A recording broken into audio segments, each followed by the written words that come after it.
Hello, and welcome everyone back to the Remnant Christian Book Reading Channel. My name is Vincent, and I hope you are ready for a good reading. Today, we're going to be going ahead and reading the first two chapters of part three of the Elijah Project. Now, if you guys haven't watched the last couple of videos, you're going to miss a lot. So make sure you go ahead and watch those videos if you want to. If you want to get right into the action, that is totally fine as well. Right now, like I said, we're on part three of our Elijah Project book. And part three is called Trapped by Shadows. Amazing, right? Let me go ahead and do that again with a little more emphasis. Trapped by Shadows. Sounds kind of cool, huh? So, we're going to go ahead and get into the third part of the Elijah Project. Like I keep on saying, this is going to be super epic. If I remember correctly, this part of the book is where it's going to get down for real. So, if you are enjoying this series, go ahead and please like, and if you feel so obligated to, subscribe is always appreciated. But please comment and interact in the videos. It kind of helps me know if you guys are enjoying or not. And if you're new, welcome. And if you're returning, welcome back. With that being said, let's get into the first chapter of Trapped by Shadows. Oof, it's going to be great. So, the first chapter is called Pursuit. Pretty simple. Let's see what we're going to be getting into. This chapter starts off, or this book starts off with a verse. So it's in Ephesians 6:13. Again, that's Ephesians 6:13, and it says, "Therefore, put on the full armor of God, so that when the day of evil comes, you may be able to stand your ground, and after you have done everything to stand." And that's the end of the verse. Let's go ahead and go on to chapter 1 of Trapped by Shadows, called The Pursuit. This is going to be good. 13 minutes before midnight. Three vehicles from three different directions sped toward a single destination. The occupants all focused on a single goal. From the north, a mud-splattered Jeep Cherokee raced through the night. Dad concentrated harder as he tightened his grip on the wheel. His headlights caught a sign. Speed limit 55. It slid from sight as the Jeep whipped around another curve. "Mike!" his wife warned, her knuckles white as she clutched the dashboard. "If we get pulled over, I'll explain our kids are in danger," said Dad, his mouth in a hard line as he stared ahead. From the south, a sleek black Hummer roared down the highway. Its dashboard was lit up with indicators like the cockpit of a jet fighter. Digital readouts, GPS map, radar screen, infrared monitor, and a flashing red light from the tracking device that had been attached to the underside of the mud-splattered Jeep. Now, only a few short miles away. The glow from the dash lit the driver's face. He glanced into his rearview mirror, carrying not so much what was on the road behind him, but so much what was in the seat behind him. A dark presence that soaked up all the light around it. Shadow Man. And from the west, lumbering along as fast as it could, was an old beat-up RV camper. Its worn engine coughed and choked, puffing blue smoke out of its tailpipe. Inside, 16-year-old Zach held the steering wheel with one hand while stuffing his mouth with the other. A super extreme nuclear burrito, featuring flaming hot fajita chicken. And forget the wimping hot or extra hot sauce. Not for Zach. He'd gone for Taco Wonderland's newest sauce, the kind they advertised as danger, explosive. Behind him in the back of the RV sat his 13-year-old sister, Piper.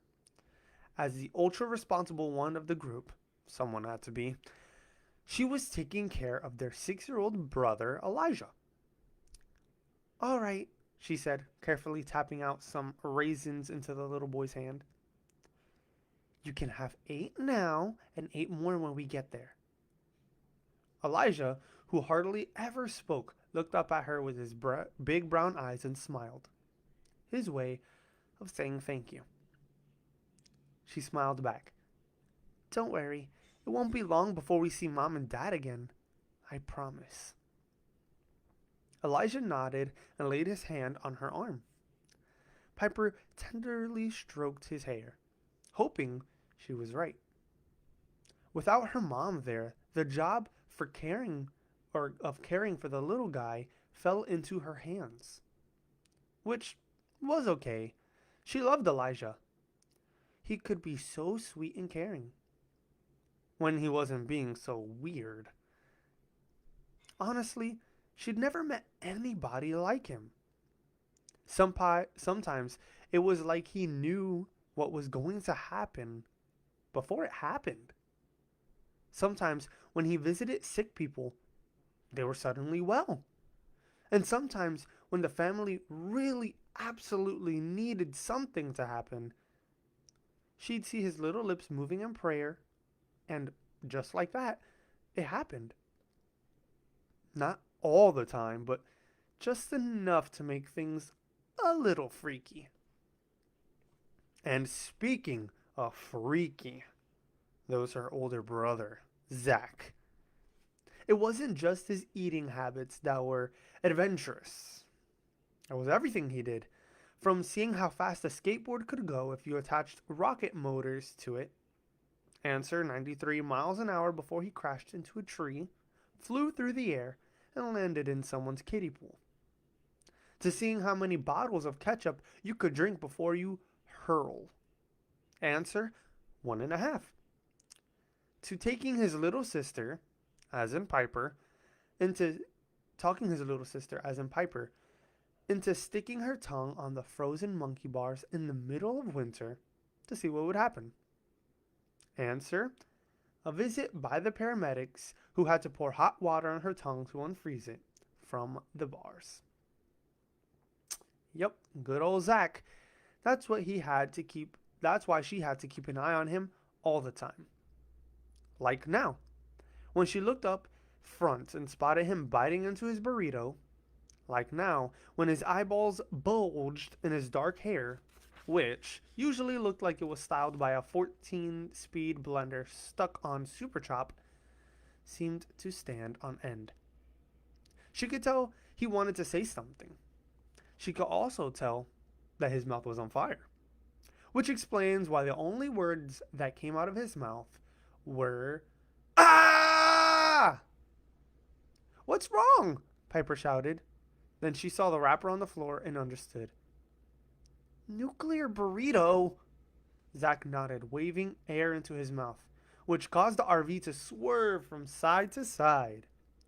Piper sprang for the RV sink. She turned on the water full blast and yanked up the sprayer, pulling the long hose to the driver's seat. The RV bounced onto the road shoulder as Zach slammed on the brakes, finally bringing the vehicle to a skidding stop. "Open your mouth!" she yelled. He obeyed. She aimed for the screaming hole in Zach's face and pressed the sprayer.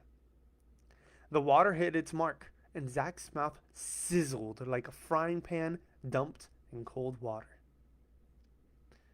Meanwhile, in the Jeep, all Dad could think of was getting to his children before the other side did. He'd seen the evil their leader could do, and he did not like it. Not one bit. He wasn't sure if those dark powers came from this world or from somewhere else. Either way, the children had to be protected. In the Hummer, the driver focused on the tracker beam and the GPS map. This time, there would be no mistakes. And in the RV, Zach's mouth continued to smolder. Whew, that was a pretty Pretty interesting chapter right there. We just basically caught up with everyone to see what they're doing.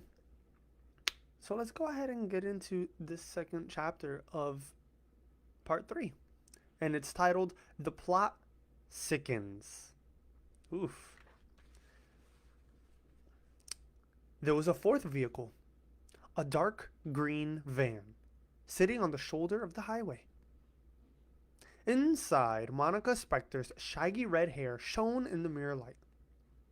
She was busy applying another layer of bright red lipstick and shimmering electric green eyeshadow. Granted, sometimes in the bright sunlight, all that makeup made her look a little bit like a clown. But in this dimmer light, she looked more like a... Well, alright, she still looked like a clown. And don't even ask about her clothes. More often than not, it looked like someone had just stitched a bunch of bright beach towels and bedspreads together and thrown them on her. It's not that she didn't have any fashion sense. It's just that... Okay, well, alright, she didn't have any fashion sense either. Bottom line. The same charm school that taught her all those delicate, ladylike manners, and she didn't have any, taught her the same delicate, ladylike ways of choosing her clothes and wearing her makeup. Bottom line, Monica was a real piece of work. Unfortunately, her partners weren't much better. First, there was Bruno, a very large man with a very small brain. Right on cue, she heard a cry of joy from the back seat. Bruno had breathed on the glass behind him and fogged it up. He drew a smiley face with his finger, to join an entire family of smiley faces he'd drawn across the window. Wanna see me do it again? Then there was Silas. A pointy-nosed, pointy-chinned, pointing everything guy with bloodshot eyes and big, droopy bags under them the size of hammocks. Not again, Silas sighed. I don't ever want to see another smiley face in my life. Do you understand? Bruno paused in deep thought. So, you want me to draw little frowny faces instead? Silas turned away and moaned. Will you two grow up? Monica snarled from the front seat. Snarling was one of her specialties. I'm not the one who needs to grow up, Silas argued. He is. He thrust a pointy thumb in the direction of his partner. No, sir, Bruno said. You are. No, you are. Liar, liar, pants on. Knock it off, Monica shouted. You're acting like a big, fat, stupid moron. Bruno sucked in his gut. I'm not fat. Monica could only stare. They had been sitting here on the side of the road for hours, waiting for the kids' RV to tumble or rumble past. And they were definitely going crazy. But Monica was as determined as she was nasty. This time, she would not fail. Shadow Man wanted the little boy. He never said why, but there was something very, very valuable about him, and she would deliver him. She had to. This was her chance to finally prove her worthiness. She glanced at her two partners skulking in the back. They'd been assigned to her since the beginning. A skinny little weasel and a brainless baboon. They had bungled every assignment she'd been given. But this time, it would be different. Headlights suddenly appeared in the mirror. Duck! She called back to them. Duck! Bruno's face brightened. You want me to draw a duck? Duck! Duck! She cried. Goose! Bruno shouted back in glee. No, you moron!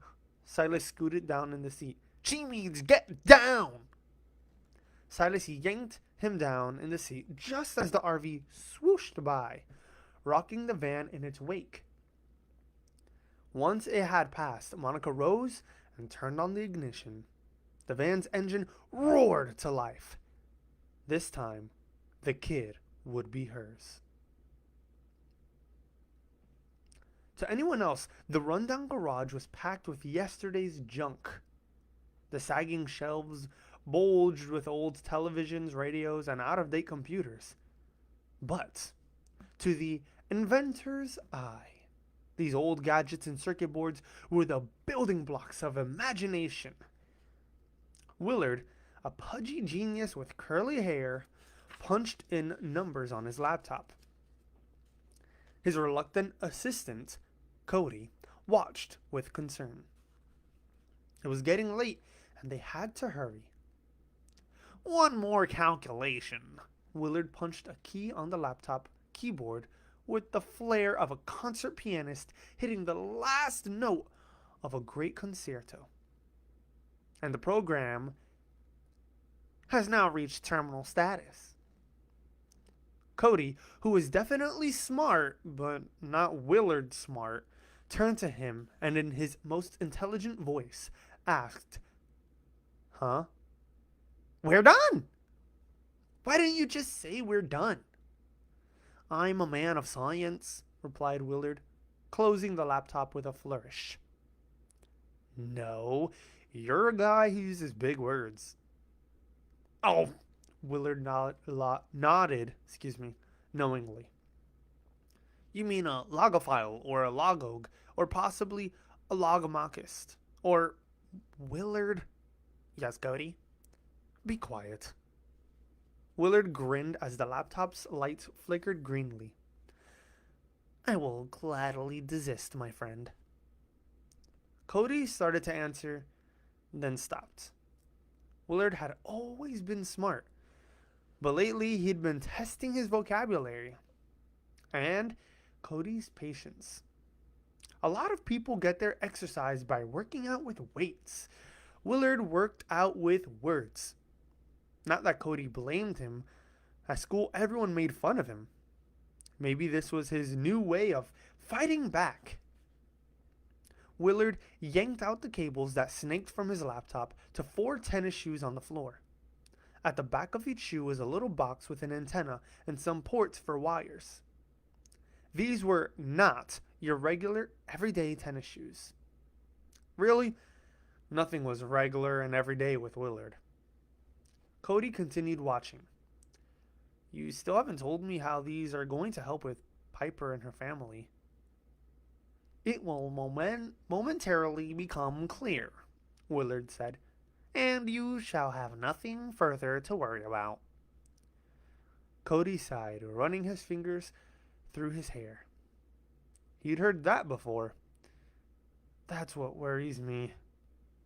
"Here." Willard handed him 2 leg harnesses. "Put these on. They will assist in the stabilization process." As Cody grabbed the leg harnesses, he thought back to some other not-so-successful inventions Willard had recently created. Little things like the solar-powered toaster that exploded into a fireball. Not bad if you liked your toast well done. The computer-guided eyebrow plucker. Unfortunately, it didn't stop with eyebrows, as the first 100 bald, angry customers proved. The turbocharged pickle jar lid opener. A great success, except for the 27 kosher dills still embedded in Cody's kitchen ceiling. "Hurry!" Willard called over his shoulder. "We must dispatch ourselves with expedience." "Do what with who?" Cody asked, looking up at his friend. "We gotta go." The map light illuminated Mom's finger as she traced the winding road on the atlas. "Just 1 more mile," she murmured. Her voice was both helpful and anxious, or hopeful and anxious. "All right, sweetheart." Dad said as they shot through the thick woods. He tried to sound reassuring, but inside, his fear continued to grow. What if we don't get to the kids before they do? He glanced to his wife and thought back to the beginning. Mom had been pregnant with their third child, Elijah. She had just left the florist's with a giant bouquet of daisies for her sister's birthday. As she walked, more like waddled, toward the car, a bearded old man with a tattered jacket stepped in front of her, bringing her to an abrupt stop. He spoke quietly, almost in reverence.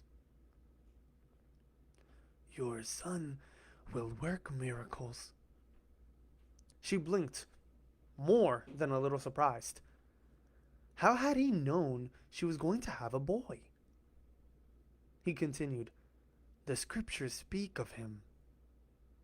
Who? She asked, hoping to slip inside the car and get away from the crazy man. Not an easy feat when one is holding your bouquet of flowers. Your son. She stared at him a moment, then nodded slowly. Uneasily, as she opened the car door and got inside, she locked the car and put the key in the ignition. She glanced back at the man, but when she turned, he had vanished. The old man was nowhere to be seen. Unfortunately, that was only the beginning of the strangeness. It soon got stranger. Just after Elijah was born, Mom and Dad began to notice little things, like how their baby laughed and cooed as if he saw something above his crib when there was nothing there at all. Or the time he was in preschool and his teacher ran out of snacks. Or she thought she did. No one could explain how, when she kept reaching into the graham cracker box, she never ran out of graham crackers. Not until the last child was served. Amazing. Well, to everyone but Mom and Dad. That was the good weird.